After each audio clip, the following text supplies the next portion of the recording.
she came to her senses. Something must have hit her in the head. Boom! She told ESPN, we're looking for a good deal to get done, but I think we're also prepared for whatever it takes for that to happen, while also understanding that we want a 2026 season. You better want a 2026 season. So I've really got to stop and ask you something, because I want your honest take on this situation as a fan. If you were currently playing in the WNBA right now, seeing all this growth and attention, would you genuinely and seriously think about boycotting the entire 2026 season? Think about the timing here. The league is finally experiencing actual measurable financial success for the very first time in its entire history. Would you really risk all of that progress, or would that be the most catastrophic self-destructive decision imaginable for your career, the players, and the sport as a whole?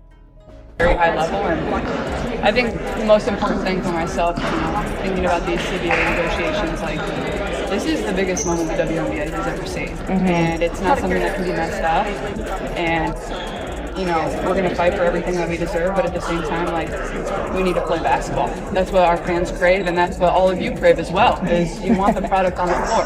And at the end of the day, that's how you make the money, that's how you're marketable, that's what the fans get excited about, that's what the fans want to show up for. So, it's business and it's a negotiation, and there has to be compromise on both sides, and,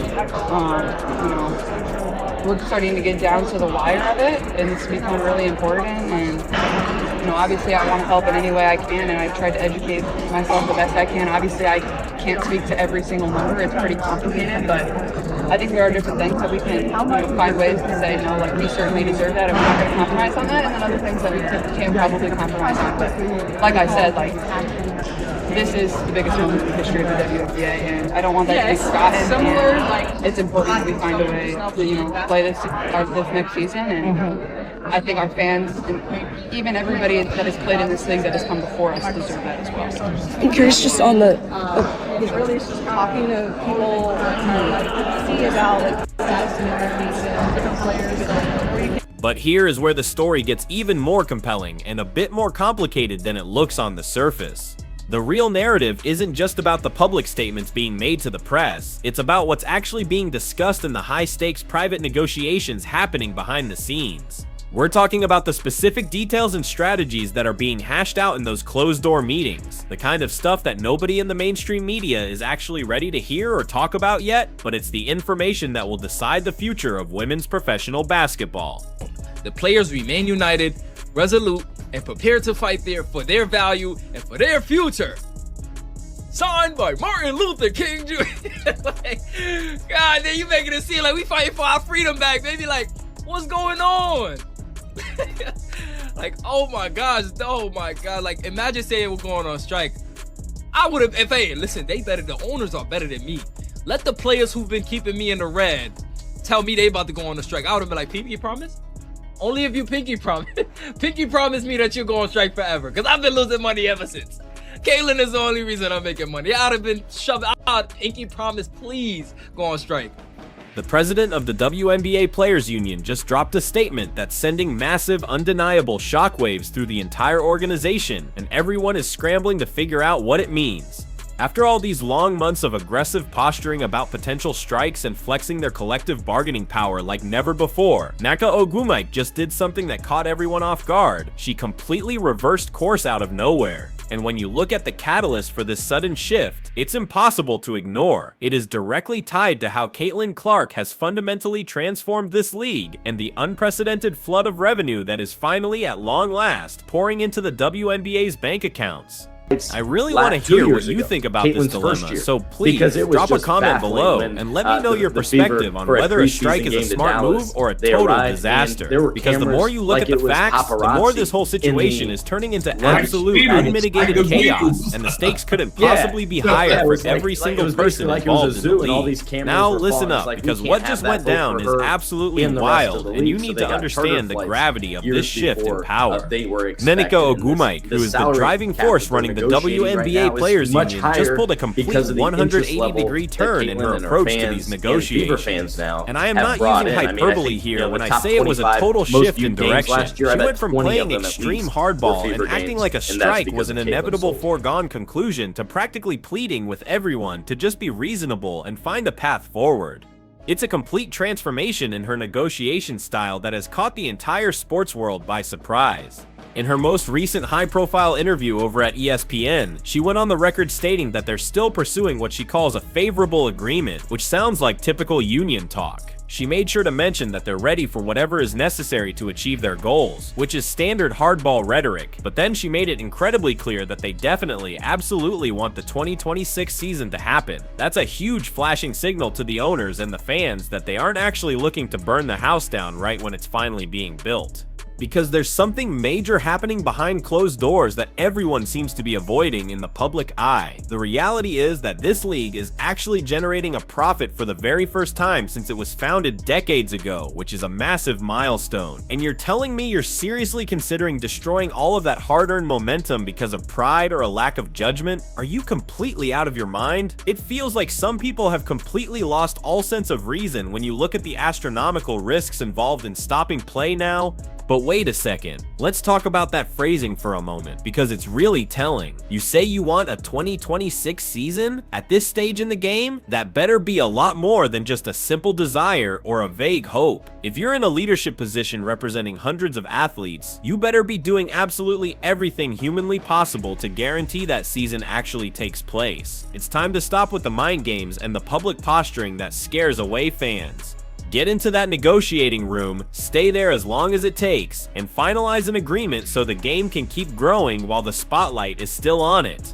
You're attempting to derail this incredible once-in-a-lifetime momentum exactly when every single thing is finally clicking into place for women's basketball.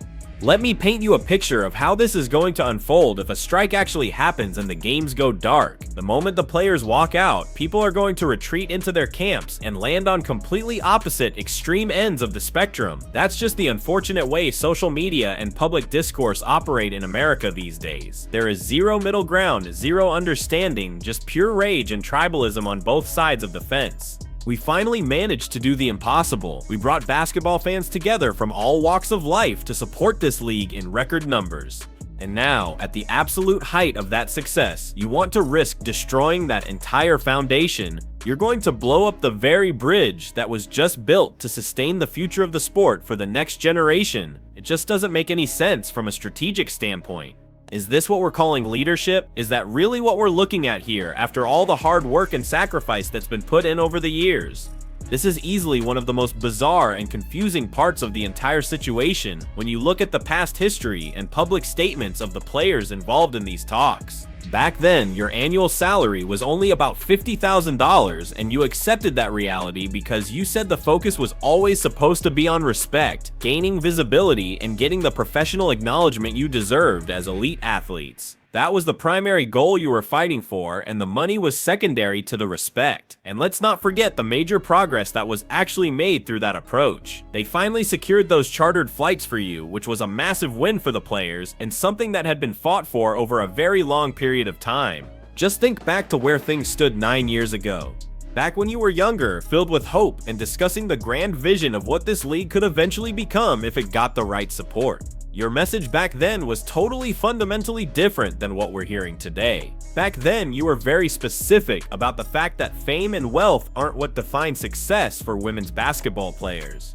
You actually argued that success in athletics, particularly for women, should be measured by respect and recognition, not by the size of the financial compensation. You literally went on the record saying that being a professional women's basketball player isn't about the money. It was a clear sign that the league was finally treating its athletes with the professional respect they had been asking for, ensuring their health and safety during travel. Now jump ahead to where we are right now in the present moment, and the contrast is staggering. You just inked a massive $2 million deal with a completely different league, a league that, let's be honest, never would have existed if Caitlin Clark hadn't come in and completely revolutionized the entire sport. Those big financial backers and investors wouldn't have gone anywhere near women's basketball in the past. They're only here now because she proved there's a massive hungry audience for the game that is ready to spend money.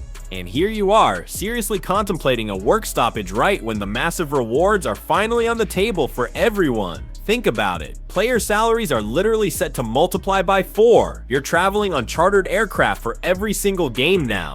The general public actually recognizes who you are when you walk down the street. Arenas are filling up to the rafters every single night, and the league is finally becoming financially viable after decades of losing money. Why on earth would you ever risk stopping that engine now? This is where we see what genuine leadership actually looks like in the face of massive change. And I'm being completely serious right now. Actual leadership is about having the clarity to recognize reality when it hits you. It's about understanding when you're on the verge of squandering the most significant, life-changing opportunity this league has ever seen, and quite frankly, the most significant opportunity it will likely ever see again. If you actually follow through with the strike, let me tell you exactly what the consequences are going to be. You're going to eventually come back to the negotiating table, but you'll be desperate. You'll be begging for double your current pay instead of the quadruple raise that's literally available for the taking right now. So when you hear Nneka Ogwumike saying, "We want a 2026 season," what she's really trying to do is send a desperate message to her own union. She's basically saying, please, let's not destroy this incredible opportunity we've worked so hard for. She is actively trying to walk the union and the players back from the edge of the cliff before it's too late to turn back, and we lose everything we've gained. And let's be real here, it's all because of the Caitlin Clark phenomenon, whether people in the league want to admit it publicly or not. This isn't a charity project anymore. This is a real high-stakes business with real leverage and a real opportunity for every single player to fundamentally change their life and the lives of their families. Striking now, when the iron is finally hot, would be the most self-destructive and short-sighted decision imaginable for everyone involved in the sport. All that hard-earned momentum will just disappear into thin air. The new fans who just started following the game will walk away to find other entertainment, and the financial backers will retreat because they absolutely hate instability and risk. And just like that, in the blink of an eye, you're right back to square one, playing in front of 3,000 people and earning next to nothing again. All the progress you've made over the last decade could be completely wiped out by one bad decision to walk away when things are at their absolute peak. Right now, for the very first time in the entire history of the WNBA, the ownership actually wants this league to succeed because it's finally a profitable business. Ratings are climbing to record highs, ticket sales are increasing in every single market, and corporate sponsorships are flooding in from the world's biggest brands. And honestly, if she actually succeeds in finalizing an agreement without a single game being missed, she deserves an enormous amount of credit for her leadership. Because true leadership isn't about acting tough or making threats just to look strong. It's about having the maturity and the insight to recognize when you've already won and having the wisdom to take the win and keep building for the future.